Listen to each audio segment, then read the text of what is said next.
White space. You probably don't give much thought to white space in your documents, but I encourage you to do so from now on.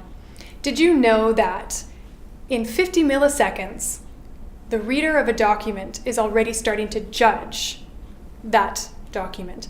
And that judgment comes from that gut reaction of, oh, that's a scary report because there's monster paragraphs, monster lists, there's no white space, it's intimidating. That's an instant turnoff.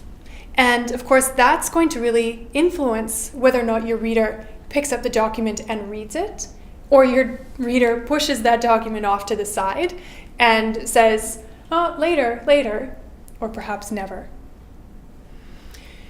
With white space, I want to talk a little bit about how we need to create white space. We need to create white space because it gives your readers' eyes some breathing room. It gives your readers' eyes a place to rest. With white space, what's also important to recognize is that you might have all of the content that your reader needs and wants to know.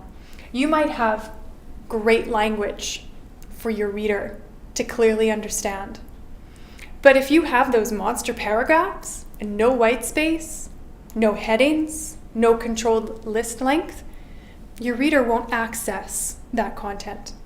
So it's really important to not only maintain a balance between these three components, but to recognize the value of white space. However, I also want to mention that too much white space is also a concern. If you have a document that has a lot of white space, it's very airy, it looks unprofessional, it looks almost immature. Therefore, balance your white space, balance your content so that you don't have too much white space, but at the same time, you don't overwhelm your readers with a large amount of text.